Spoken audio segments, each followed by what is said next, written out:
நடக்க முடியல என்ன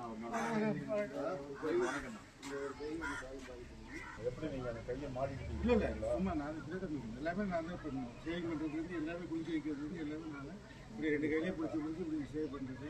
ஓ சேவ் பண்ணி விடுறீங்க. நான் கை வரது இல்லையா? ஆமாங்க இந்த ஒரு பக்கம் வரலையா?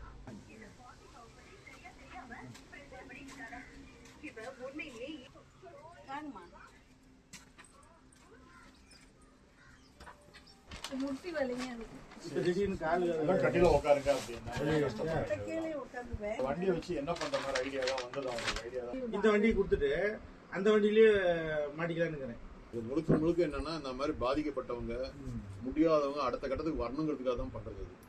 அதனால எக்காரணத்தை கொண்டு வேஸ்ட் பண்ணாதீங்க, மிஸ்யூஸ் பண்ணக்கூடாது. நான் வந்து என்ன சொல்றதுன்னு எனக்கு தெரியல. அதெல்லாம் மறந்துருங்க. நீங்க அதெல்லாம் மறந்துட்டு என்ன இதுக்கப்புறம் நமக்கு வந்து தொழில் பண்றதுக்கு என்னென்ன பார்க்கணும் தவிர நம்மளால முடியுமா அதெல்லாம் முடியாது. என்ன தொழில் நமக்கு செட் ஆகும்? அம்மா கூட இருக்காங்களா, ரைட், அவங்க காலைல வராங்கிறாங்க கூட வராங்களா, தகுந்த மாதிரி தைரியமா பண்ணுங்க. இது வந்து எனக்கு வந்து அழகுக்கு மட்டும்தாங்க. அது வந்து இப்படி இழுத்தா விரிகிற மாதிரி வருங்க. அது எங்கேயாவது ஒரு வயர் போகும் நரம்பு இப்படி இழுத்தா ஓப்பன் ஆகும், இப்படி லூஸ் விட்டோம்னா க்ளோஸ் ஆகிக்கும். அப்ப நான் வந்து வண்டி சேர்த்து கொடுத்துருவேன். இப்ப அது ரிப்பேர் ஆகி போச்சு.